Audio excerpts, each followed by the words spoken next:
Assalamualaikum warahmatullahi wabarakatuh. Waalaikumsalam warahmatullahi Waalaikumsalam warahmatullahi Waalaikumsalam wabarakatuh. warahmatullahi wabarakatuh. Alhamdulillah, wassalatu wassalamu ala Rasulillah wa ala alihi wa sahbihi wa mawalah wa la hawla wa la quwwata illa billah. Rabbi shrah li sadri wa yassir li amri wahlul 'uqdatam min lisani yafqahu qawli. Allahumma faqihna fid dini wa 'allimna at-ta'wil. Allahumma zidna ilma warzuqna fahma. Jemaah sekalian, malam hari ini kita lanjutkan kajian Sirah Nabawiyah, membahas tentang masuk Kecilin. Islamnya Umar, masuk Islamnya Umar bin Khattab radhiyallahu an.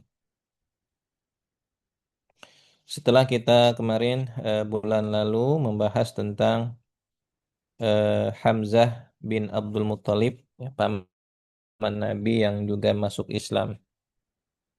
Jadi masuk Islamnya itu sebenarnya yang kita ceritakan kemarin di Sirah bulan lalu tentang Hamzah, faktor ketidaksengajaan sebenarnya ya, di mana Hamzah saat itu ingin membela keponakannya yang dicaci maki oleh Abu Jahal dan sekutu-sekutunya, sehingga Hamzah saat itu menghampiri mereka untuk membalas perilaku mereka dan mengatakan saya ini udah masuk Islam gitu. Padahal beliau saat itu belum masuk Islam. Ya, spontanitas ngomong begitu. Kemudian malam harinya Hamzah berdoa, ya kan, minta petunjuk kepada Allah. Dikasih petunjuklah beliau, dapat hidayah. Gara-gara kejadian nggak sengaja itulah Hamzah akhirnya masuk Islam. Dan kemudian ada yang bertanya terkait dengan usia Hamzah ya. Ternyata memang Hamzah walaupun pamannya Nabi, usianya selisihnya itu sekitar 2 sampai 4 tahun gitu ya, nggak jauh beda. Pendapat yang paling masyhur Hamzah itu usianya lebih tua dari Nabi, sekitar 2 tahun lebih tua. Nah, setelah Hamzah masuk Islam ini kan menjadi apa? Kekuatan baru bagi umat Islam ya. Apalagi Hamzah terkenal dengan kesatria yang hobinya adalah memburu binatang-binatang buas gitu ya. Jadi pada takut orang-orang. Ditambah lagi dengan masuk Islamnya Umar nih ya. Jadi kekuatan Islam bertambah-tambah dengan masuknya dua kekuatan baru yang sangat disegani oleh orang-orang Quraisy. Kalau Hamzah usianya selisih 2 tahun, ya, nah Hamzah lebih tua. Kalau Umar dengan Nabi lebih tua 13 tahun ya. Jadi usia Umar bin Khattab saat masuk Islam itu sekitar 33 tahun ya. Dan Nabi saat itu usia sekitar 53 tahun. Jadi selisih 13 tahunan dari Rasulullah Shallallahu Alaihi Wasallam. Nah, kita akan masuk ke silsilah siapa si Umar ini. Kita harus tahu silsilah beliau. Beliau bernama Umar bin Khattab bin Nufail bin Abdul Uzza bin Rabah bin Qurt bin Rozah bin Adi bin Ka'ab bin Lu'ay. Di sini ada kata-kata bin Adi, ya. Adi. Jadi memang dari Bani Adi. Beliau dari Bani Adi. Salah satu Bani Quraisy atau suku Quraisy, cabang suku Quraisy yang cukup disegani, ya, yang disegani orang-orang juga gitu ya. Jadi nama nama bapaknya Umar itu adalah Khattab, ya. Umar bin Khattab. Umar bin Khattab radhiyallahu an itu ya berasal dari kabilah yang sangat terkenal, ya, yaitu Bani Adi tadi ya. Kalau diibaratkan pohon ya, suku Quraisy itu adalah batang. Kalau kabilah-kabilah seperti tadi Bani Adi itu adalah cabang-cabangnya. Kalau kita analogikan seperti di Indonesia gitu ya. Indonesia itu ibaratnya adalah Quraisynya gitu, identitas besarnya sama seperti Quraisy. Nah, di bawah Indonesia itu ada cabang-cabangnya, ada suku-suku di bawahnya. Ada kabilah Lampung, Makassar, Medan, Cirebon, Palembang, Sunda. Nah, mirip-mirip lah begitu ya. Jadi Quraisy itu identitas besarnya, di bawahnya ada kabilah-kabilah kecil. Ada suku-suku kecil. Dan kalau kita lihat struktur masyarakat Quraisy, jamaah sekalian, di masyarakat Quraisy ada suku yang sangat dihormati. Kabilah-kabilah besar atau suku-suku besar yang sangat dihormati. Di antaranya adalah Bani Hashim. Ini keluarga Rasulullah, Bani Hashim itu ya. Ada Bani Taim, keluarga Abu Bakar. Ada Bani Umayyah, keluarganya Utsman dan Abu Sufyan. Maka nanti ada dinasti sebuah kerajaan Islam yang disebutnya dinasti Umayyah. Setelah siapa Ali bin Abi Thalib meninggal, terus juga kepemimpinan beralih kepada Muawiyah dan seterusnya, itu namanya dinasti Umayyah dari keluarganya Utsman bin Affan dan Abu Sufyan. Ada juga dari Bani Saham, keluarga Amir bin As. Ada Bani Zuhrah, keluarga dari ibundanya Nabi, ya Aminah. Ada Bani Asad, keluarga dari istri Nabi Khadijah. Dan juga yang juga tidak kalah populer, Bani Adi, ya keluarga dari Umar bin Khattab radhiyallahu an. Nah, ikhwas sekalian, dari garis keturunan ibunya Umar ada hubungan saudara ya dengan Bani Makhzum. Bani Makhzum itu sukunya Abu Jahal atau Umar bin Hisham, Amr bin Hisham. Amr bin Hisham ini, Abu Jahal kan tokoh tokoh Quraisy ternama yang sangat disegani. Dari ibaratnya leadernya Bani Makhzum lah ya, salah satu leader Bani Makhzum, tokoh penting Bani Makhzum. Jadi Umar ini masih saudara. Ya kalau bisa dibilang Abu Jahal ini adalah pamannya Umar dari pihak ibu. Paman, masih paman. Nah, karena perpaduan dari dua suku besar dari kalangan ibu masih ada hubungan Bani Makhzum, dari kalangan bapak masih ada hubungan dari Bani Adi. Sehingga dua perpaduan kabilah besar ini menjadikan Umar itu memiliki posisi yang sangat strategis, ya, posisi yang sangat kuat dan berpengaruh di tengah masyarakat Mekah, sangat dihormati, mempunyai otoritas sosial yang sangat tinggi, ya, di saat kondisi masyarakat Mekah itu sangat menghormati suku-suku tertentu, gitu ya. Apalagi Umar nih di dalam darahnya itu mengalir dua kabilah terhormat di saat itu. Umar bin Khattab radhiyallahu an dulunya terkenal adalah seorang jagoan, jagoan Mekah yang sangat tegas gitu ya, temperamen. Terlebih lagi ngelihat kondisi ada orang yang masuk Islam, Umar itu tidak segan-segan menyiksa. Ada budak yang masuk Islam menyiksa gitu ya, dengan siksaan yang sangat pedih. Bahkan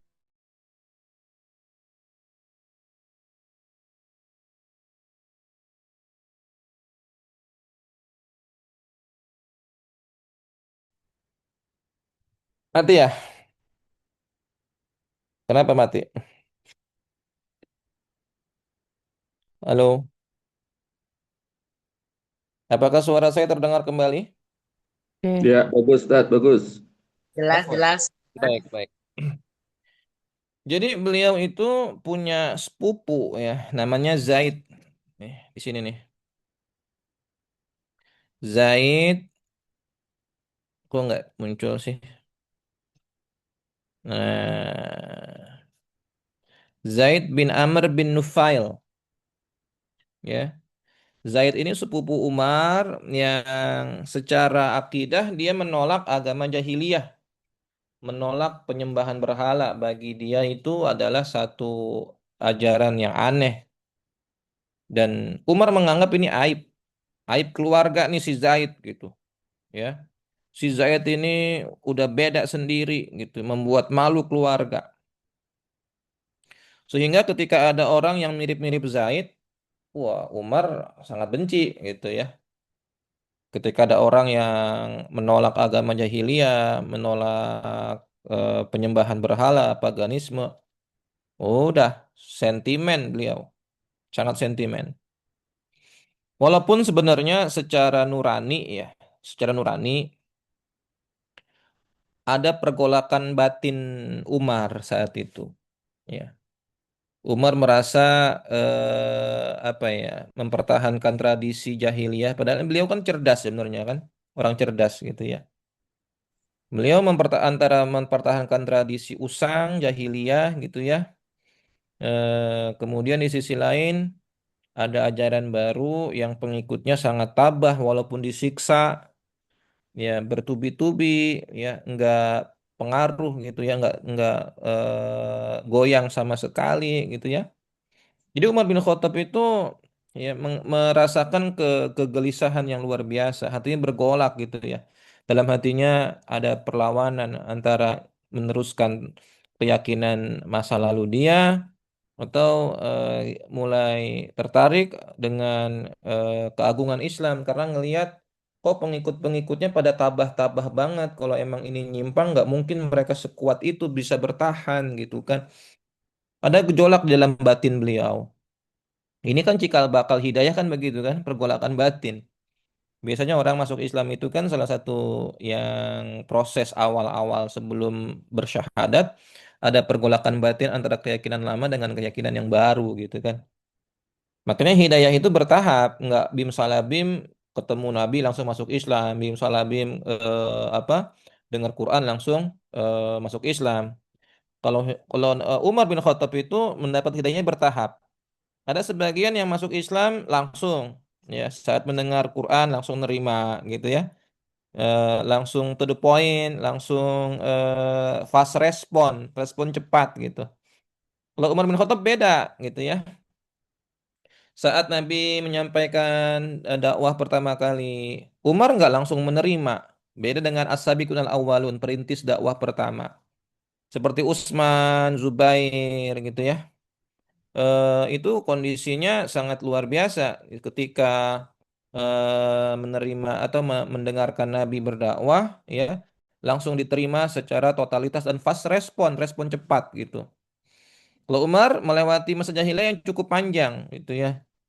Ya, kurang lebih 3 sampai 4 tahun pertama dakwah, Umar itu berada dalam barisan musuh-musuh Islam yang sangat benci dengan ajaran Nabi Muhammad gitu.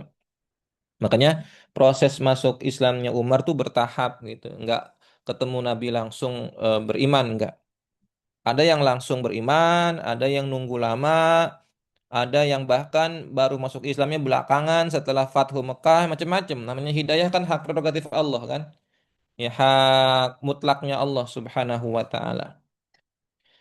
Pertanyaannya kenapa sih Umar sampai benci banget sama Islam, sampai sebegitu nyiksa orang yang masuk Islam gitu ya? Alasan yang pertama, kalau kita analisa alasan kenapa Umar sangat benci Islam, karena Umar ngelihat Islam itu dari permukaannya saja, dari kulitnya, gitu. Beliau meneropong Islam tanpa masuk dan mempelajari hakikat Islam secara objektif. Baru dari katanya-katanya, gitu ya. Kata orang Islam tuh begini, Islam itu menghancurkan persaudaraan tuh lihat antara hubungan bapak dengan anak jadi pisah, ibu dengan anak terpisah, ajaran nenek moyang jadi ternodai, ajaran-ajaran terdahulu jadi hilang. Itu kata orang begitu, ya. Sehingga Umar ya terpancing dengan berita-berita hoaks atau propaganda-propaganda dari mulut-mulut orang-orang Quraisy yang emang benci dengan Islam. Dan fenomena seperti ini banyak terjadi, jamaah, ya, di mana orang ada yang sensi dengan Islam, fobi dengan Islam, sentimen. Rata-rata karena mereka belum mengenal secara dalam, baru ngelihat kulitnya aja. Apalagi kulitnya itu ya ngelihat dari media-media yang sifatnya emang sekuler, media orientalis, media-media yang benci. Apalagi kondisi orang-orang yang membenci Islam itu berusaha melakukan propaganda-propaganda jahat. Akhirnya orang yang cuma ngelihat Islam dari katanya-katanya, nggak dari sumber langsung, terpancing biasanya. Mirip seperti Umar. Umar begitu ternyata, ikhwah. Sabik. Ini kok kamera Abi begini. Cari, cari. Tadi kamu jatuhin.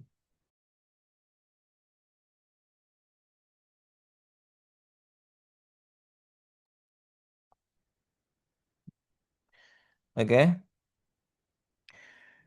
Em, jadi ikhwas sekalian, kalau seandainya Islam dipelajari secara mendalam, objektif, nggak hanya dari kulitnya aja, nggak di permukaan aja, ya. Insya Allah Islam akan menyentuh hati siapapun gitu. Karena memang Islam itu cocok untuk orang yang berakal, yang memiliki akal sehat gitu ya. Bukan orang yang terdapat kebencian. Kalau sudah benci biasanya sudah ngeblok gitu kan.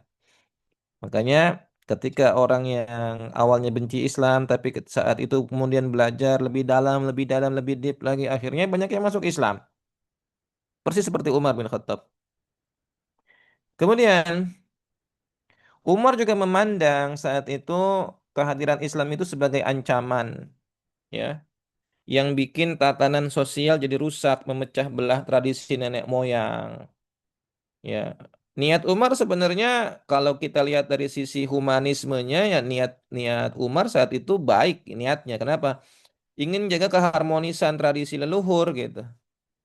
Biar harmonis deh, biar nggak ribut lagi antara ayah dengan ibu, ayah dengan anak, ibu dengan anak terpisah. Kayak dulu lagi lah, harmonis ngumpul bareng gitu kan. Ya, karena dianggap dengan adanya Islam dianggapnya memecah belah gitu kan. Beliau menyaksikan banyak keluarga yang berkonflik seperti Mus'ab bin Umair diusir ibunya, Abu Zaifah bin Utbah ditentang ayahnya, Abdullah bin Suhail berkonflik dengan orang tuanya. Jadi kondisinya saat itu Umar bin Khattab ya terpancing untuk beraksi gitu karena ngelihat keharmonisan yang dianggapnya mulai terganggu begitu. Dan para tokoh musyrikin sangat gencar melakukan propaganda, menyebarkan berita-berita hoaks ya untuk menyudutkan kaum muslimin. Apalagi Nabi diberikan julukan-julukan seperti julukan Majnun, gila, sahir, penyihir, atau penyair gitu ya. Yang tentu saja orang yang sensian, orang yang emosional, temperamen pasti akan terprovokasi, ikut-ikutan mengintimidasi gitu kan. Apalagi kepada orang-orang yang lemah yang nggak punya pelindung. Ya, itu siksaannya sangat-sangat keji. Dulu ada namanya Sumayyah binti Khayyat yang disiksa sangat luar biasa saat mengikuti ajaran Islam. Abdullah bin Mas'ud pun demikian mendapatkan siksaan dari Umar bin Khattab radhiyallahu an. Ya. Dan saat itu Rasulullah melihat kondisi umat Islam yang mengalami turbulensi yang sangat luar biasa, intimidasi, kekejaman yang luar biasa, ya, penindasan yang luar biasa. Nabi menyampaikan doa, mengangkat kedua tangannya di hadapan Allah karena doa adalah senjata yang paling ampuh bagi seorang mukmin ketika kondisi mengalami keterbatasan, doa adalah senjata yang paling kuat. Apa doa Nabi? Nah, ini doanya. Allahumma a'izzal Islam bihabbi hadzaini rajulain ilaik. Ya Allah, kokohkanlah Islam dengan salah satu dari dua orang yang paling engkau cintai. Bi Abi Jahlin atau bi Umar al-Khattab. Bi Umar ibn al-Khattab. Ya, dengan Abu Jahal atau dengan Umar bin Khattab. Jadi Nabi di dalam doa ini meminta ya agar Islam diperkuat dengan salah satu dari dua Umar, yaitu Umar bin Hisham atau Umar bin Khattab. Ya, ini yang diharapkan oleh Nabi. Semoga Islam ada kekuatan baru dengan masuk Islamnya. Entah itu Abu Jahal atau Umar bin Khattab, pokoknya salah satu di antara mereka deh, gitu kan. Nah, kenapa Nabi mendoakan dua orang ini? Ya, karena Nabi melihat ada potensi yang luar biasa dalam diri Umar dan Abu Jahal. Abu Jahal itu nama aslinya Umar bin Hisham nih, sama-sama Umar. Amr atau Umar ya. Umar bin Khattab dan Amr bin Hisham. Amr bin Hisham itu nama kerennya adalah Abu Jahal. Ya, karena di dalam diri Umar dan Abu Jahal itu memiliki potensi yang luar biasa dari sisi kepemimpinan, kegigihan, keberanian, kekuatan, loyalitas, kehormatan, ya. Itu dua-duanya punya potensi besar ini gitu. Makanya ketika salah satu di antara mereka masuk Islam, ini power yang luar biasa, energi yang luar biasa begitu. Nah, tapi ternyata jamaah sekalian, Allah justru memilih Umar bin Khattab yang dipilih untuk menjadi pasukannya Rasulullah, menjadi sahabatnya Rasulullah. Abu Jahal tidak terpilih. Kenapa? Apa perbedaan mendasarnya? Abu Jahal masih termakan dengan kesombongan yang ada dalam hatinya. Dia itu ada perasaan takabur, kesombongan, gengsi, perasaan hasad juga kepada Rasulullah, gitu ya. Sehingga menolak Islam. Padahal udah berkali-kali kan Abu Jahal itu kepergok dengerin Al-Quran. Abu Jahal sama Abu Sofyan itu pernah dipergokin sama orang dengerin Al-Quran sampai semalaman di hadapan di samping rumah Rasulullah gitu ya. Tapi karena kesombongan, ya dia nggak mau menerima Islam. Kalau Umar bin Khattab lain, beliau di sisi lain selain temperamen masih ada kerendahan hati, masih mau merendahkan hatinya untuk menerima, mau membuka matanya, membuka hatinya untuk menerima hidayah. Karena kesombongan, kalau Abu Jahal jadi tertolak hidayah, jadi menjauh dalam dirinya. Ya, jadi akhirnya Allah Subhanahu wa taala memilih Umar bin Khattab menerima ketetapan doa yang dilantunkan oleh Rasulullah Shallallahu alaihi wasallam. Dan ini membuktikan jamaah, membuktikan bahwa proses datangnya hidayah itu adalah hak prerogatif Allah. Yang caranya sangat unik, ya, caranya beda-beda gitu ya. Ada yang melalui dengerin Al-Quran langsung masuk Islam, ada yang karena nggak sengaja, ada yang karena ngeliat kondisi umat Islam udah menang, dengan cara-cara yang nggak terduga gitu orang dapat hidayah. Makanya kalau di zaman kekinian macam-macam juga kan orang dapat hidayah kan?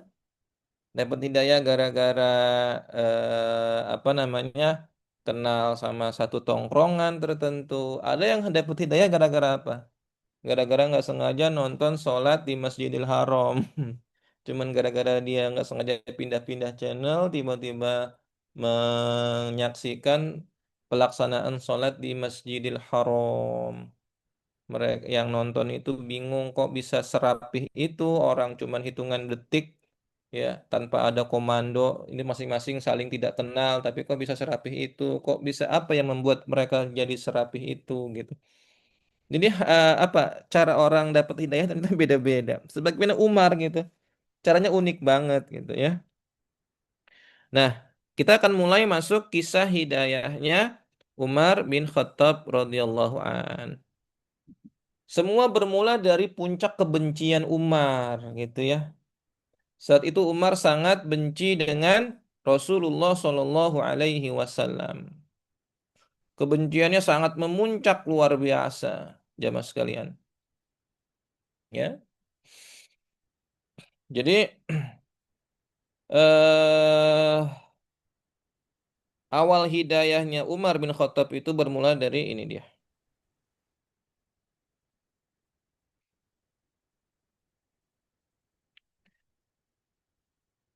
Suatu malam Umar pergi ke Ka'bah. Di saat pergi ke Ka'bah, Umar mendengar Nabi sedang membaca Al-Quran. Lagi sholat membaca Al-Quran surat Al-Haqqah.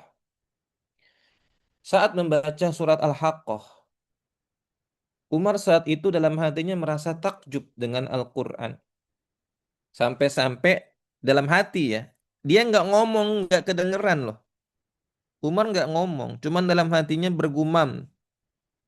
Ya, bergumam dalam hatinya. Apa? Berbisik dalam hati. Hadza wallahi syair kama qalat Quraisy. Ya. Umar mengatakan saking takjubnya keindahan Al-Quran dia bilang begini, demi Allah, ini ucapan penyair seperti yang diucapkan orang-orang Quraisy, gitu kan? Ketika dia dengar Al-Quran dia bilang, ah ini mah syair gitu. Sebagaimana syair orang-orang Quraisy. Lah, ketika dalam hatinya Umar terbersit kata-kata ini penyair, tiba-tiba Nabi ngelanjutin ayat berikutnya. Tahu gak ayatnya apa? Jawaban dari apa yang Umar rasakan dalam hati, padahal beliau nggak dengar gitu. Nabi nggak dengar saat itu Umar ngomong apaan. Orang nggak tahu Umar apa lagi nyimak bacaan Nabi. Tiba-tiba Nabi ngelanjutin apa? Innahu laqawlu rasulin karim wa ma huwa biqawli syair qalilan ma tu'minun. Sesungguhnya Al-Quran itu adalah benar-benar wahyu dari Allah dan Al-Quran bukanlah perkataan seorang penyair. Sedikit sekali kalian beriman kepadanya. Wah, kaget Umar. Lah, kok dia bisa tahu saya bilang ini syair? Tiba-tiba ayat Quran yang menjawab itu. Ayat Quran yang menjawab keraguannya Umar bin Khattab radhiyallahu an. Akhirnya dalam hati dia bergumam lagi. Berbisik lagi. Qultu kahin. Ah, ini berarti ucapan tukang tenung nih, tukang sihir. Tukang tenung itu sama dengan tukang sihir lah, mirip-mirip gitu ya. Wah ini tukang tenung ini mah, gitu kan. Ketika dalam hati Umar berkata demikian, Nabi nggak dengar Umar ngomong apaan. Tiba-tiba Nabi melanjutkan ayatnya. Apa? Wala biqauli kahin qalilan ma tadhakkarun. Dan Al-Quran juga bukan perkataan tukang tenung, katanya gitu. Sedikit sekali kalian mengambil pelajaran darinya. Tanzilum min Rabbil Alamin. Inilah wahyu kan Allah Rabbul Alamin. Gara-gara kejadian malam itu, perlahan-lahan hidayah mulai masuk. Ya, dia mulai ada jawaban dari selama ini hanya mendengar Islam dari kulitnya saja, dari permukaan saja. Oh, dia langsung menyaksikan keajaiban Al-Quran yang menjawab keraguan dirinya gitu. Bahkan bisa menjawab ya gumaman dalam hatinya, bisikan dalam hatinya. Wih, apa ini? Kok bisa tahu apa yang saya bisikan gitu? Nah, tapi kejadian di malam ini bukan serta-merta membuat Umar langsung masuk Islam bersyahadat, jamaah. Enggak, ya. Enggak langsung bikin Umar bersyahadat saat itu. Ya. Umar di saat kondisi malam hari itu baru ibaratnya baru setetes lah hidayah masuk gitu ya. Belum apa namanya, belum total beliau menerima Islam saat itu. Dan Umar di dalam hatinya berkecamuk antara simpati kepada Islam, umat yang sangat tabah gitu ya. Kemudian antara juga kejahiliahan yang masih mengakar, namanya orang jahiliyah dari kecil kan, ya di tengah-tengah kabilahnya. Aduh, ini kan kondisi yang gejolak batin berkecamuk luar biasa gitu kan. Ya, saat itu kondisi jahiliahnya belum tercerabut secara total, makanya belum masuk Islam beliau saat itu. Ya, belum masuk Islam gitu. Nah, karena kondisi ngeliat perpecahan semakin meruncing nih, ya. Apa-apa yang dilihat di depan mata dia ini dianggap sebagai akibat dari dakwah Islam gitu ya. Perpecahan antara suku ini disebabkan karena ajaran baru dari Nabi Muhammad. Ya, dia tadi punya niat untuk mengembalikan Mekah jadi damai kayak dulu gitu, nggak ada yang bikin jadi bermusuhan lagi gitu. Dalam hati cuman begitu dia. Tapi tadi ya sebenarnya dia berkecamuk gitu. Satu sisi dia mulai tertarik dengan Quran, mulai excited dengan Al-Quran, tapi sisi lain dia ada misi ini. Ini harus damai kita nih, nggak boleh berpecah kayak gini nih. Maka satu-satunya cara untuk menghilangkan perpecahan ini ya harus sumbernya harus dihilangkan, Sumbernya harus dieksekusi, sumbernya harus dimusnahkan. Siapa sumbernya? Ya Muhammad gitu.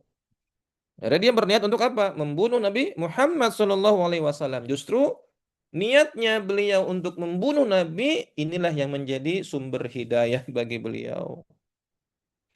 Dan di saat beliau di siang hari, jamaah sekalian, ya, Umar keluar dengan menghunus pedang, udah siap bawa pedang yang terhunus gitu kan.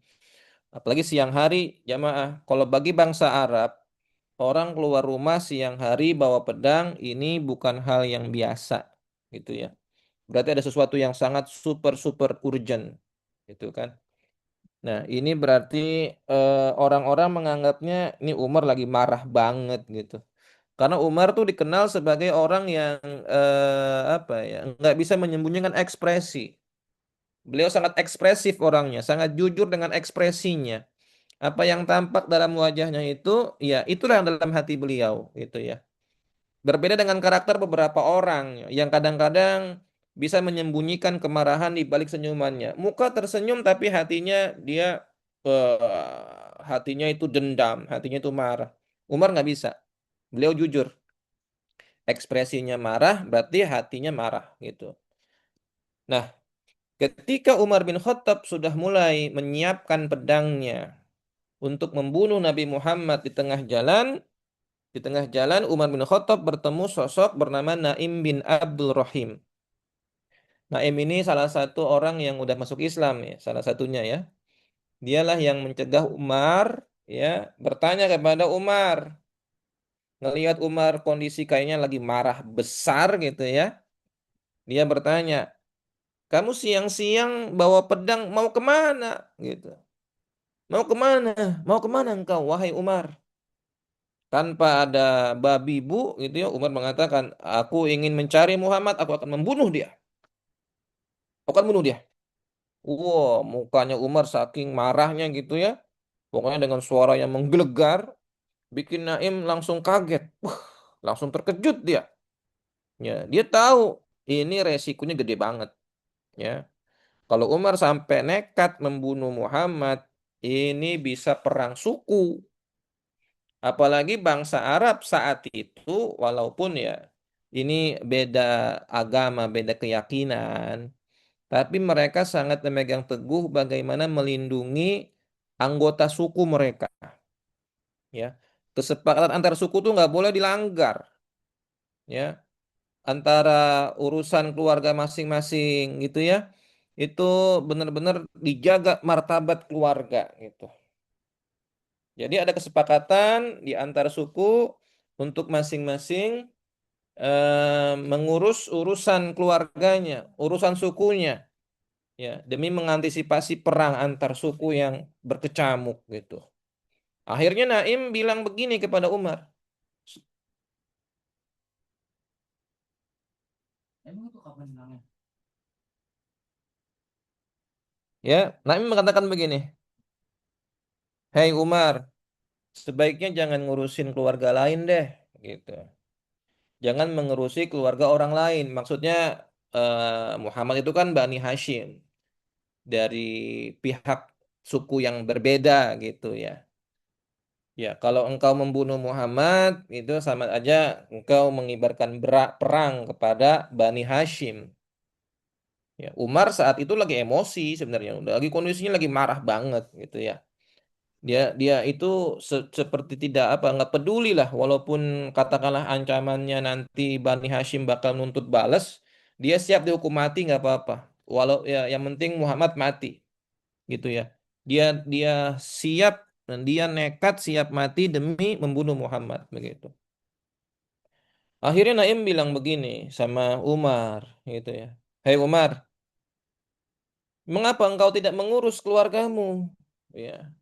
Urus keluargamu dulu deh sebelum ngurus keluarga orang lain begitu ya. Jadi saat itu ya pentingnya jaminan perlindungan dalam menjaga stabilitas ya, perlindungan menjaga satu klan, satu keluarga gitu ya. Makanya si Naim mengatakan demikian untuk apa? Karena beliau mengatakan demikian, urusan keluarga, urusan domestik kita sendiri gitu ya, itu lebih utama sebelum ngurusin orang lain. Ibaratnya begini, ente keluarganya belum beres, ya, udah ngurusin keluarga lain, begitu ibaratnya. Urusin domestik Anda dulu lah, urusan keluarga dulu ente, gitu kan? Ya, sebelum ente ngurusin keluarga yang lain, Bani Hashim nanti bisa marah, akan memunculkan krisis yang sangat besar, perang antar suku nanti. Udah urusin keluarga ente. Kenapa? Adek ente itu udah masuk Islam, gitu. Adeknya sama suaminya udah masuk Islam, itu urusin dia, gitu. Ya, sekilas mungkin kita menganggap si Naim ini ngadu-ngadu gitu ya. Nah, padahal dia udah masuk Islam gitu kan. Naim ini dianggapnya kayak apa namanya mengorbankan adiknya Umar nih, nanti yang mati adiknya Umar gitu kan. Padahal bukan, gitu ya. Naim berniat untuk ngulur-ngulur waktu sebenarnya, ya, ngulur-ngulur waktu untuk apa namanya tidak terjadi pertumpahan darah yang lebih besar gitu. Dan juga si Naim juga punya strategi gimana mengalihkan perhatian Umar untuk fokus dengan apa urusan domestiknya aja dulu dibandingkan harus ngurusin sesuatu yang resikonya lebih besar.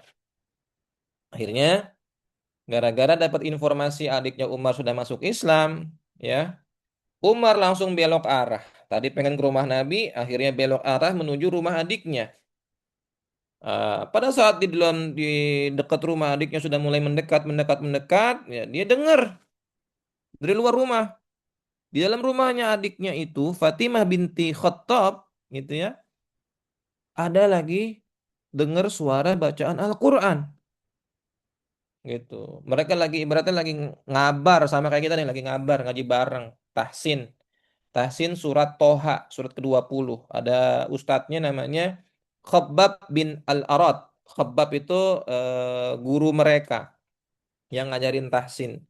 Ngajarin tahsin Fatimah dan suaminya. Pas banget baca surat Toha. Kemudian Umar ngetuk pintu dengan keras, tok tok tok tok tok diketuk, diketuk gitu kan. Akhirnya mereka tahu ini pasti yang ngetok ini pasti Umar. Suaranya nggak asing lagi. Gara-gara panik mereka akhirnya menyembunyikan lembaran-lembaran Al-Quran. Sembunyikan pokoknya ke tempat yang paling aman gitu kan. Dan Khabbab diminta untuk bersembunyi di dalam kamar, jangan sampai nongol gitu kan. Ketika pintu dibuka, Umar langsung menghardik, ya langsung suaranya tinggi, caci maki. Tadi saya dengar apa ini? Tadi saya dengar suara ayat-ayat Quran dari luar pintu. Aku mendengar kalian telah keluar dari agama nenek moyang kita. Wah, gara-gara Umar ngomong kayak gitu, Fatimah, adiknya Umar langsung menyangkal, ya, ya. Dia mengatakan enggak kok Umar, enggak, gitu kan. Ya, akhirnya setelah didesak, didesak, didesak terus, akhirnya mereka mengaku kalau telah masuk Islam, telah bersyahadat. Gara-gara ngaku seperti itu, ya akhirnya terjadilah perkelahian tuh. Berantem lah antara suaminya Fatimah, ya, ya berarti kan nih adik iparnya Umar gitu ya, adik iparnya Umar dengan Umar berantem, ya nggak imbang lah, nggak balance. Ibaratnya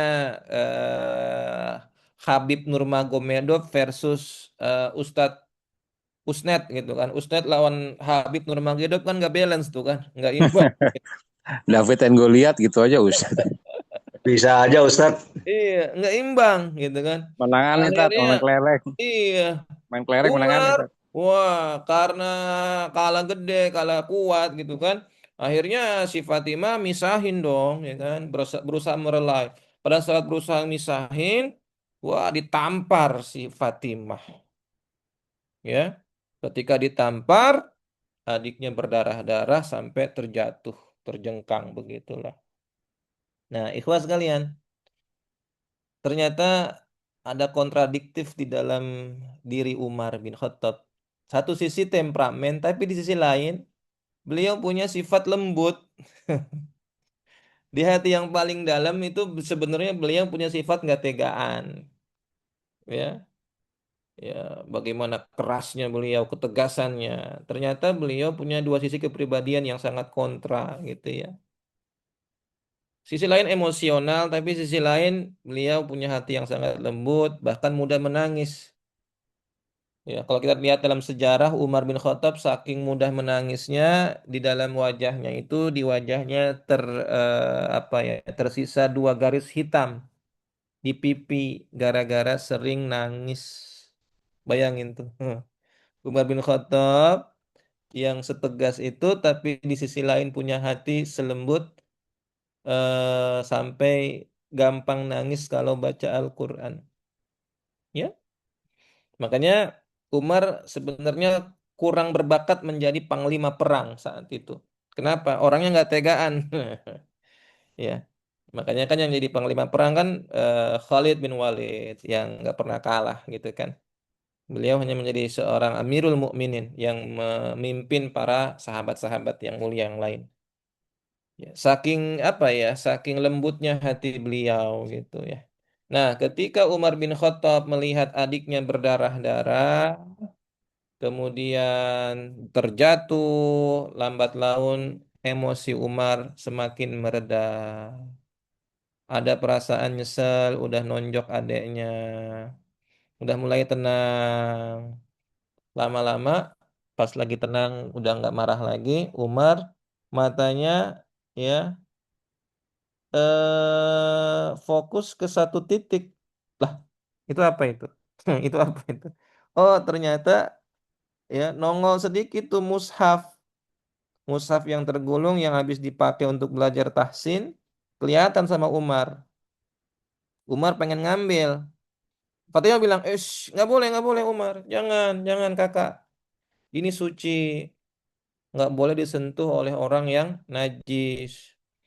Kecuali kalau kamu yang penasaran pengen baca, bersih-bersih dulu, mandi dulu. Bersedia nggak? Oke. Akhirnya karena Umar penasaran, Umar menuruti ya permintaan adiknya itu. Untuk apa? Untuk bersih-bersih, untuk mandi. Ya, Masya Allah ya. Jadi ini bagian dari secara psikologis di dalam Islam gitu ya. Air itu bisa meredam api. Amarah berasal dari syaitan. Syaitan berasal dari api. Maka padamkanlah api dengan air. Maka sunnahnya itu saat kita lagi marah, padamkan dengan air wudhu. Ya, atau dengan mandi sekalian gitu ya. Secara psikologis begitu. Ya. Nah, setelah mandi, Umar bin Khattab akhirnya dalam keadaan kembali segar, kemudian lebih cooling down. Saat sudah mulai cooling down, adiknya pun menyerahkan lembaran itu dan Umar pun membaca Bismillahirrahmanirrahim. Toha ma anzalna alaikal Qur'ana litashqa illa tadhkiratan liman yakhsha. Sampai di ayat Innani anallahu la ilaha illa ana fa'budni wa aqimis salata lidzikri. Ya Allah. Ketika Umar ngebaca ayat demi ayat surat Toha, beliau bilang begini, Ma ahsana hadzal kalam wa akramah. Ya, daluni ala Muhammad. Ya, alangkah indahnya dan mulianya kalam ini. Ya, beliau merasa takjub. Kalau tadi awalnya cuma dengar dari Nabi di malam-malam yang sebelumnya tadi diceritakan, itu ya. Kali ini beliau baca langsung, ya, baca langsung teks Al-Quran yang langsung menyentuh hatinya sampai mengatakan indah dan mulianya kalam ini, Masya Allah. Umar menyadari secara objektif, ya, tadinya kan cuma dari permukaan nih kata orang Islam begini. Pas dengar langsung, pas baca langsung secara objektif, beliau mengakui bahwa Quran melampaui kemampuan manusia pada umumnya. Ya, akhirnya Umar minta tunjukkan di mana Muhammad berada. Tunjukkan, aku ingin bertemu dengan Muhammad. Ya, beliau bergetar gitu kan. Karena Al-Quran mengandung apa? Keindahan, mukjizat, bahasa yang begitu tinggi. Ya, apalagi ikhwah, karakteristik ayat-ayat Makkiyah. Ayat-ayat Makkiyah itu ayat yang turun sebelum hijrah saat di Mekah gitu ya. Terkenal dengan kekuatan sastra yang sangat luar biasa. Contohnya apa? Rima. Rima. Ujung ayatnya itu mirip-mirip. Contoh, Inna a'tainakal kautsar fasalli li rabbika wanhar. Inna syani'aka huwal abtar. Ar. Ha. Inna anzalnahu fi lailatul qadar. Wa ma adraka ma lailatul qadar. Ar lagi. Wasyamsi wa duhaha wal qamari idza talaha. Tuh, apalagi Toha ma anzalna alaikal qur'ana litashqa illa tadhkiratan liman yakhsha. Alam tara kaifa fa'ala rabbuka bi ashabil fil. Alam yaj'alhum fi tadlil wa arsala alaihim tayran ababil tarmihim bihijaratin min sijil fajalhum fa'asfim ma'kul. Itu semua rimanya sangat indah banget ya. Bahkan orang Arab, orang yang bukan Arab sekalipun yang nggak paham bahasa Arab itu merasakan betapa keindahan ketukan-ketukan dan ritme-ritmenya. Dan Umar menyadari ini melampaui kemampuan manusia. Ini bukan karya syair, bukan karya syair orang-orang nih, bukan. Ya. Dan Umar kan satu ahli sastra, jamaah. Dia itu salah satu seorang ahli sastra di kalangan Quraisy yang tahu betul kalau ini adalah bukan karya sastra manusia. Makanya wajar beliau mengatakan alangkah indahnya kalimat ini. Gitu kan? Ketika Fatimah melihat komentar Umar, wajahnya berubah, gesturnya berubah dan meyakinkan, wahai saudaraku, emang ini bukan bikinan manusia. Ini adalah kalamullah, firman Allah. Nah, dari situlah hidayah benar-benar masuk dalam diri Umar bin Khattab. Dan beliau minta untuk diantarkan kepada Rasulullah. Dan saat itu Rasulullah berada di mana? Beliau berada di base camp. Saat itu base campnya kita kenal ya dengan istilah rumahnya Al-Arqam bin Abil Arqam. Tempat halakohnya para sahabat. Base campnya Nabi dan para sahabat di rumahnya Al-Arqam. Saat itu Rasulullah berkumpul lagi ngadain taklim bersama sahabat ya. Ketika tahu ada ketukan pintu, suara pintu diketuk, orang-orang tahu tok tok tok tok siapa yang datang Umar bin Khattab. Awalnya tada tegang semua. Wah, orang udah mikirnya nggak macam-macam nih. Khawatirnya tahu-tahu di apa satronin Umar bawa pedang pada ribut nanti takutnya kan gitu. Karena Umar kan identik dengan apa kekacauan, siksaan demi siksaan. Mereka traumatik dengan Umar bin Khattab. Ya traumanya kolektif gitu ya. Masing-masing sahabat, apalagi mas sahabat-sahabat yang nggak punya power itu mengalami trauma kolektif terhadap kelakuan Umar yang sangat kejam saat itu. Sampai ada yang sembunyi di balik tiang, ada yang masuk ke dalam. Wah, Umar, ya, kita kumpet gitu kan. Wah, akhirnya Rasulullah SAW saat itu menenangkan semuanya. Beliau meminta, ya bukakan pintunya, biarkan dia masuk. Ya, dalam sebuah riwayat sampai-sampai Nabi berhadapan langsung dengan Umar bin Khattab dengan jarak yang sangat dekat gitu ya. Ketika Rasulullah sudah menatap Umar bertanya, apa maksud Anda datang ke sini? Nah, setelah mendapatkan jawaban, ya, akhirnya Umar menyatakan beliau ingin bersyahadat. Nah, disitulah ya Umar bin Khattab menyampaikan, Ashhadu an la ilaha illallah wa ashhadu anna Muhammadar Rasulullah. Ketika Umar bersyahadat, tahu apa yang terjadi, jamaah? Seisi rumah yang ada di dalam rumahnya Al-Arqam bin Abil Arqam itu gemuruh dengan suara takbiran kayak orang lagi Idul Fitri. Allahu Akbar, Allahu Akbar. Wah, pada tertakbir semua. Yang tadinya bersembunyi pada keluar takbir, takbir, sukacita gitu kan. Termasuk si Khabbab tadi, guru ngajinya Fatimah binti Khattab yang ngumpet tadi. Ya, tadinya dia ngumpet pada saat tahu Umar bersahadat langsung pada keluar berbondong-bondong meluk Umar. Ya Allah, suasana sangat haru sekali saat itu jamaah. Kalau kita bayangin ya betapa indahnya saat itu tuh. saat mengetahui Umar ya yang didoain sama Nabi ternyata benar-benar mendapatkan hidayah dari Allah Subhanahu wa taala. Inilah titik balik dakwah Islam ya.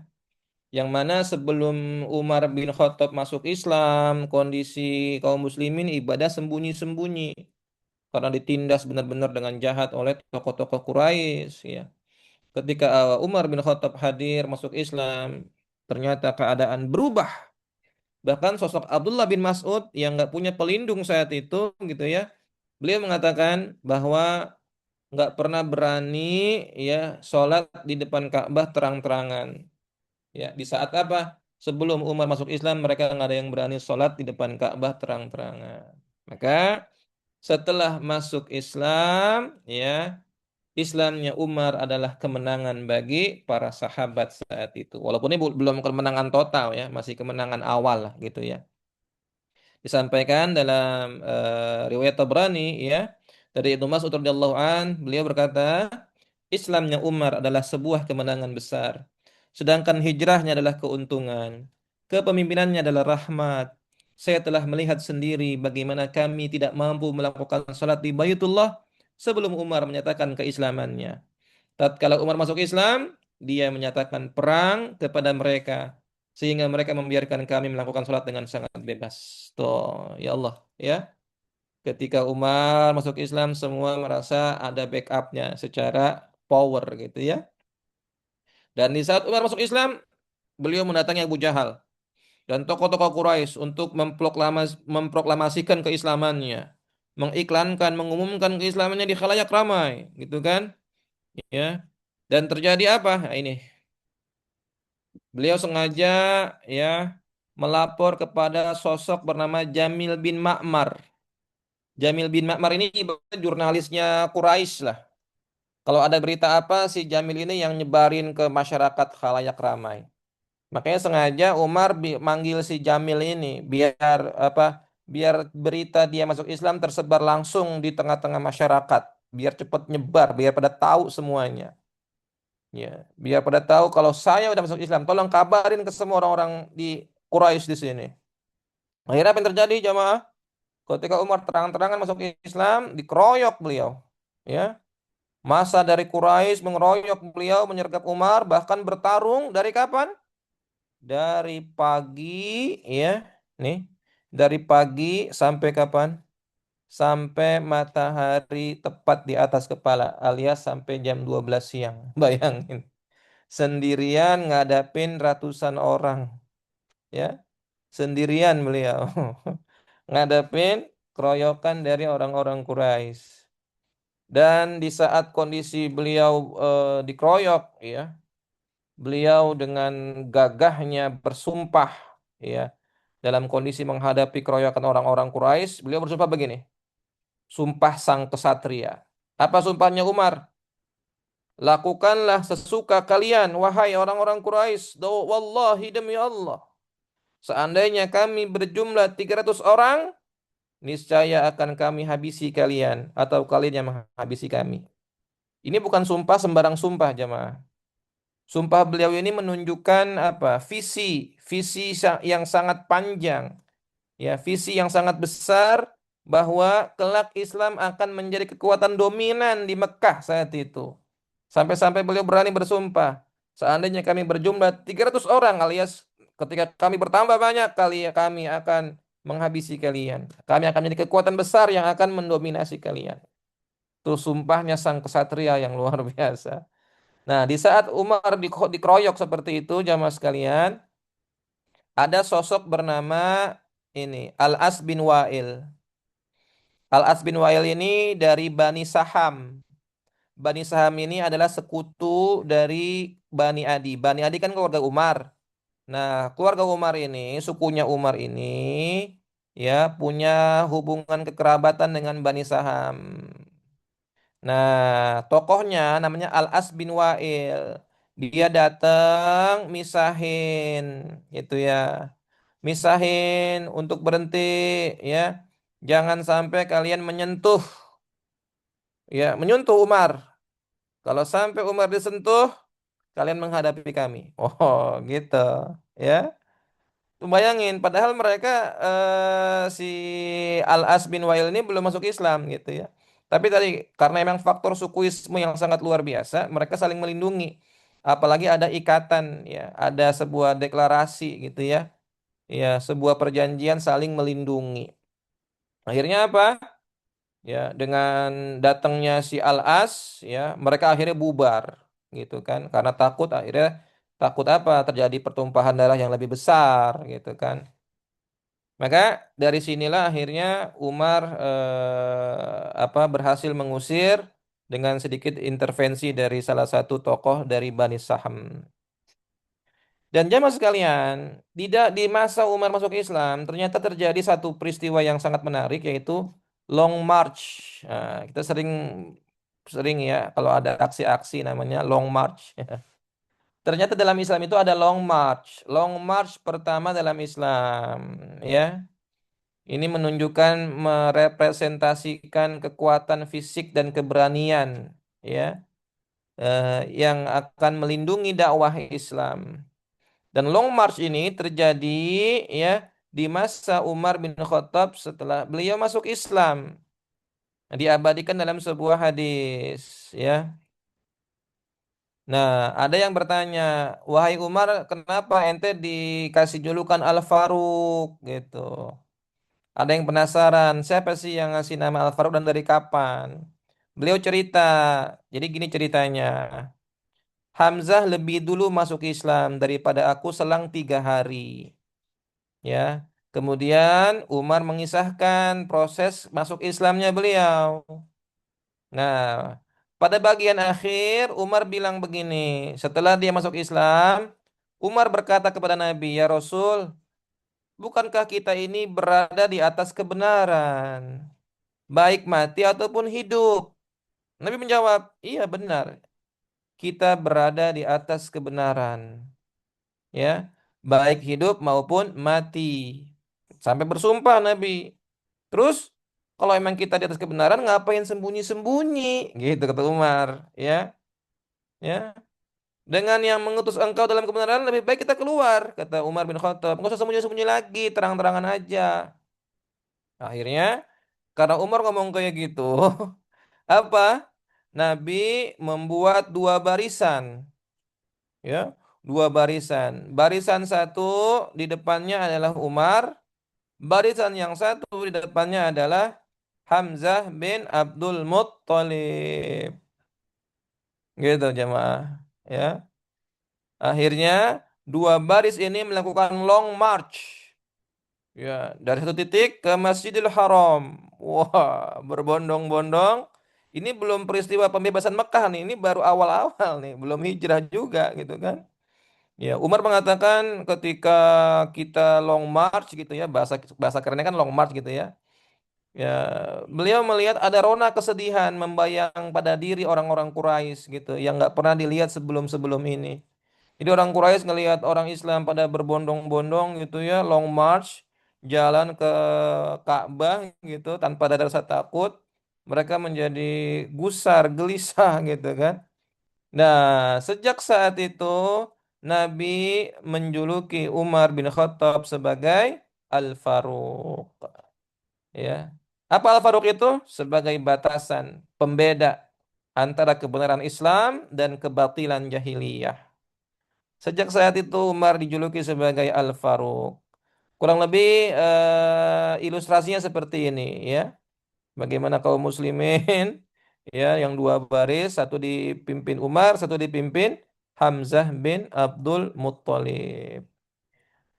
Ya, akhirnya dijulukilah Al-Faruq oleh Rasulullah Shallallahu Alaihi Wasallam. Dan Long March ini jamaah sekalian representasi sekali lagi mewakili kekuatan fisik dan keberanian ya, 2 sosok yang sangat hebat yang untuk melindungi eksistensi dakwah Islam di Mekah saat itu.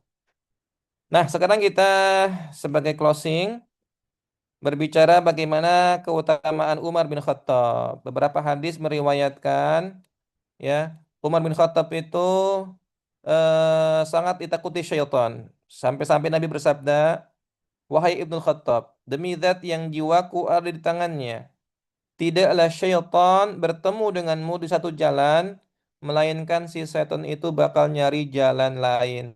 Saking takut ketemu Umar. Kenapa? Saking tegasnya Umar, saking jernihnya Umar dalam megang prinsip, ya, sehingga tidak memberi celah bagi syaitan untuk menggoda Umar.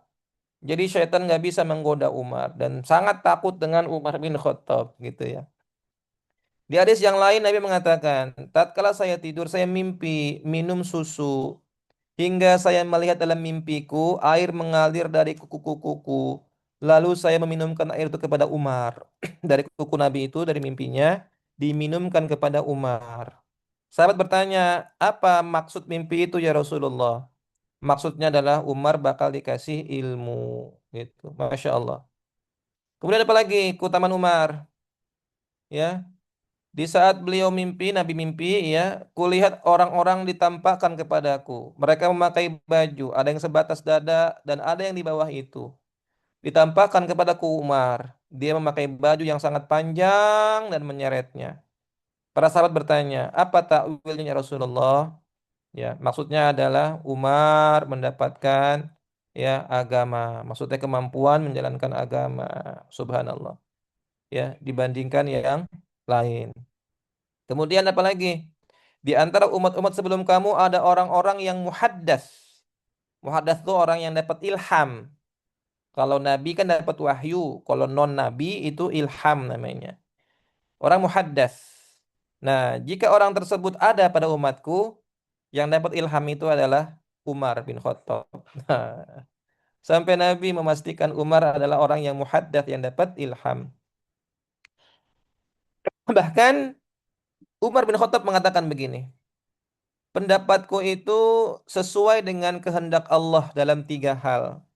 Jadi apa yang Umar bilang ternyata Allah restui dalam ayat-ayatnya. Contoh pertama, saat beliau mengatakan kepada Nabi, "Ya Rasulullah, seandainya kita menjadikan makom Ibrahim sebagai tempat sholat, gimana ya Rasulullah?" Akhirnya turun surat yang berkaitan dengan makom Ibrahim. Dan jadikanlah sebagian makom Ibrahim sebagai tempat sholat. Wattakhadhu min maqam Ibrahim musalla. Itu dari pendapatnya Umar.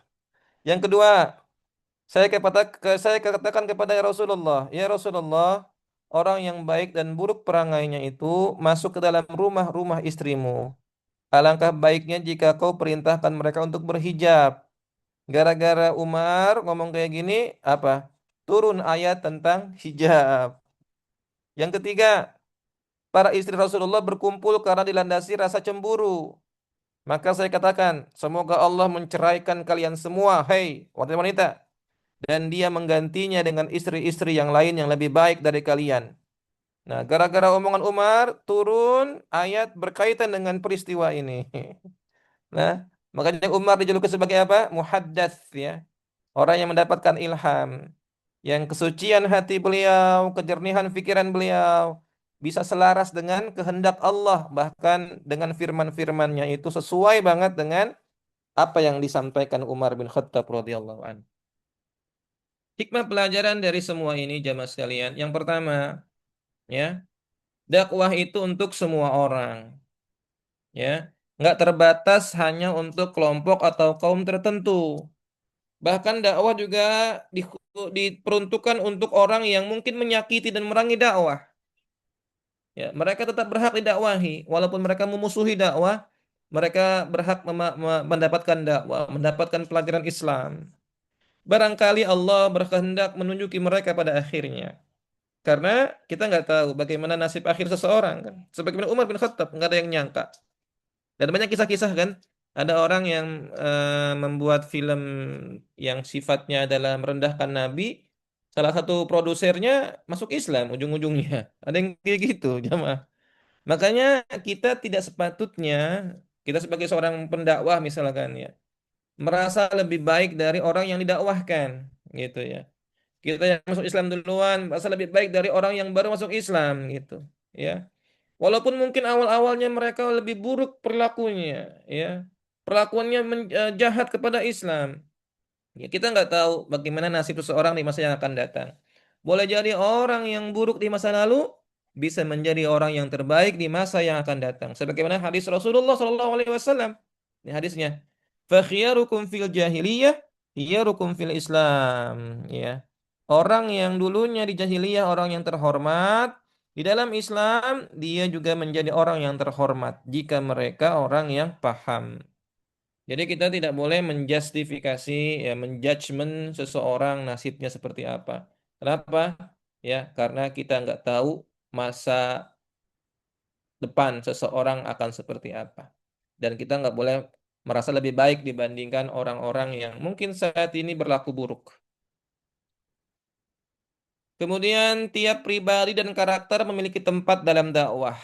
Ya, jadi gini, nggak semua sahabat memiliki karakter seperti Umar. Ya, nggak semua. Ada yang karakternya lembut seperti Abu Bakar yang jadi balance jamaah, ya. Ada secerdas Ali bin Abi Thalib menjadi gudangnya ilmu. Ada yang sekaya Utsman bin Affan yang sangat dermawan gitu ya. Dan tidak harus seperti Umar semua gitu ya. Masing-masing memiliki potensi yang beda-beda. Kemudian tentang long march dalam Islam itu tidak bertentangan dengan agama. Kenapa? Sudah dicontohkan oleh generasi salafun saleh. Kemudian ada bagaimana kemenangan, makna kemenangan. Jadi kemenangan itu tidak berarti harus menunjukkan bagaimana Islam menang berbondong-bondong orang masuk Islam. Itu kan peristiwa Fathu Mekah kan kemenangan yang besar. Kemenangan itu ada skala-skalanya, ada tingkatan-tingkatannya gitu ya. Ada kemenangan yang kecil, contohnya dari fase terzalimi menjadi bebas beribadah. Ini kan kemenangan juga. Makanya kan tadi masuk Islamnya Umar adalah kemenangan Islam. Walaupun belum menang total gitu. Artinya apa? Dulu ibadah sembunyi-sembunyi, sekarang bebas ibadah. Itu kemenangan bagi orang Islam. Dan kemenangan juga ada skala-skalanya, ada step-stepnya, ada tingkatannya. Ya, ketika masuk Islamnya Umar, nggak langsung kan berhala dihancur-hancurkan gitu ya. Maka pentingnya kita memahami fikhu dakwah. Ya, bagaimana cara strategi berdakwah, fikhul waqi, realita gitu ya. Jangan kita berpikiran Islam menang itu dengan ekspektasinya semua orang masuk Islam bersyahadat, berhala-berhala atau semua kesesatan. Ya, nggak bisa begitu. Ya, kemenangan itu ada skala-skalanya. Skala kecil apa kemenangan yang minimal apa? Ya, orang jadi berhijrah lah gaya hidupnya gitu kan. Kemudian orang berpihak kepada Islam, itu kemenangan. Saat ini sekarang kita juga mungkin Palestina kita lihat kalau kita lihat belajar dari skala kemenangan gitu ya. Saat ini kita melihat Palestina hancur kan, Gaza khususnya hancur lebur. Kalau dari sisi kerugian material, nyawa, wow itu rugi besar gitu. Tapi kalau dari sisi opini masyarakat dunia, Gaza mengalami kemenangan. Kenapa? Semua berpihaknya kepada Gaza. Itu kan skala kemenangan ya. Skala kemenangan yang sifatnya adalah memang belum menang total, tapi setidaknya memenangkan opini secara global. Saat ini berpihak kepada Palestina, semua bendera, dukungan-dukungan, gerakan-gerakan massa, gerakan-gerakan sosial, kehumanisan ya, kemanusiaan gitu kan. Semuanya menuju ke satu titik yaitu Free Palestine gitu kan. Itu kemenangan. Skalanya beda-beda. Nah, itu mungkin jamaah sekalian yang bisa kita kaji malam hari ini. Mudah-mudahan bermanfaat. Ada satu soal yang sudah saya share. Silahkan dikerjakan. Ada pertanyaan nggak? Tat, mana ya, Tat? Ada Ustadz. Ada lu, Tat. Ya, silakan. Tadi itu sumpah Umar tuh maksudnya apa sih, Tat? Dia bersumpah lagi perang itu. Ya, lagi dikeroyok Hmm. yang ini. Beliau dikeroyok oleh orang-orang Quraisy. Ya, untuk bikin orang Quraisy ngepernya maksudnya begini. Ya, saya bersumpah suatu saat nanti umat Islam tuh bakal mendominasi gitu. Bahasa teksnya kalau teksnya di sirohnya ya silakan sekarang kalian mau melakukan apapun gitu ya. Demi Allah ya, kelak nanti kami akan berjumlah berkali-kali lipat yang bisa mengalahkan kalian. Begitu. Jadi ini Hmm. adalah apa ya? Satu deklarasi Sumpah. visinya Umar gitu. Bahwa beliau sangat optimis umat Islam ya bakal mendominasi orang-orang Quraisy di suatu saat nanti di masa yang akan datang yang Ya, ya. jumlahnya berkali-kali lipat. Karena saat itu Oh, kan beliau sendiri gitu kan. Makanya beliau mengatakan, seandainya kami 300 orang, pasti kami akan menghabisi kalian gitu. Gitu. ya, ya, Gitu deh. Ustaz. Gitu ya Allah alam bisawab. Ada lagi? Ya Ustadz, saya Ya. nanya, Ya. eh, pada saat pertama Umar mendengarkan bacaan tilawah Quran, Mm-mm. dia menyebut bahwa itu adalah tulisan penyair atau tukang tenung. Berarti Ya. dia benci sama tukang tenung Quraisy gitu ya. Pertama itu pertanyaan saya. Mm. Terus kedua, pada saat Fatimah adiknya Umar Mm-mm. membaca surat At-Toha, apa saat itu udah ditulis komplit Al-Qur'an apa semua sampai At-Toha doang itu, Ustaz? Oh ya, Itu ya. aja, makasih. Sip. Sip. Baik, gini-gini. Yang pertama, saat Umar bin Khattab mendengarkan surat Al-Haqqah, dalam hatinya sebenarnya beliau pengen menyangkal gitu. Dalam hati dia satu sisi menikmati, ih keren banget nih bacaan Quran gitu. Tapi karena gengsi, ah paling ini syair gitu maksudnya. Bukan benci sama syair, bukan. Justru saat itu Umar pengen cari-cari alasan bahwa Quran cuman syair doang gitu. Ternyata ketika di dalam hatinya beliau terbersit ada bisikan cuma syair doang, dibantah langsung dari Al-Quran. Wa ma huwa biqauli syair. Al-Quran bukan syair, itu kalamullah gitu kan. Eh, oh bukan syair. Waduh, ketahuan lagi apa yang dibisikin. Tiba-tiba dalam hati, oh kalau bukan syair berarti paling ini tukang sihir nih mah pasti sampai nebak hati saya. Ketika dia dalam hatinya berbisik ini tukang sihir, Quran mengatakan, wala biqauli kahin. Ini bukan tukang sihir juga. Dari situ akhirnya mulai sedikit terbuka hidayah. Bukan berarti dia saat itu apa namanya membenci syair atau membenci sihir, bukan. Itu ungkapan bahwa dia udah akrab dengan syair, dia udah akrab dengan kalimat-kalimat sihir gitu. Kan syair-syair itu kan indah-indah. Kalimat-kalimat tukang sihir itu kan ada jampi-jampi. Makanya dia coba mirip-miripin hal itu gitu. Untuk apa?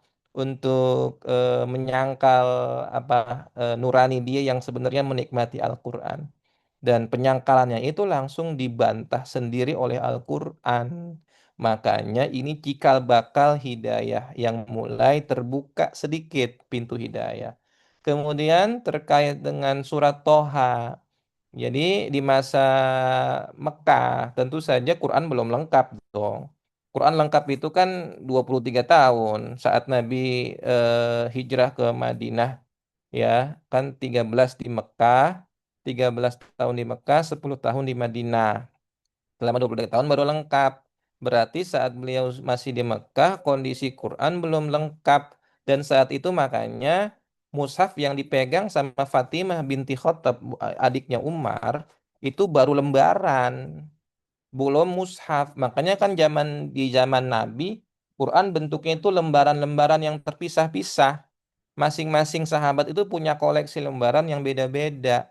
Satu orang punya koleksi berapa lembar, satu orang punya koleksi berapa lembar.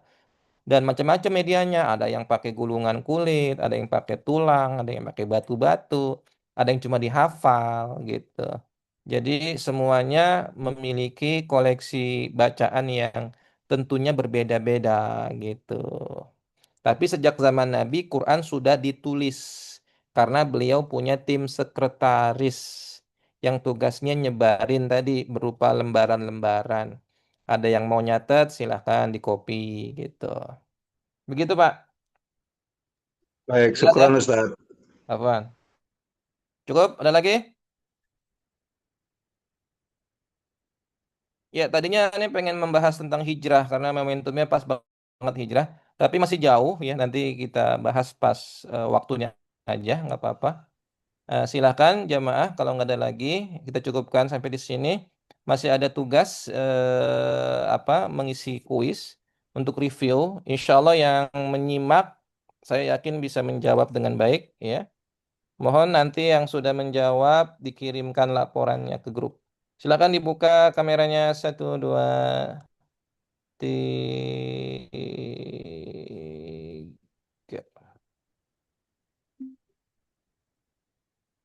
Oke, terima kasih semua. Saya cukupkan, subhanakallahumma bihamdika asyhadu an la ilaha illa anta astaghfiruka wa atubu ilaik. Astagfirullahaladzim.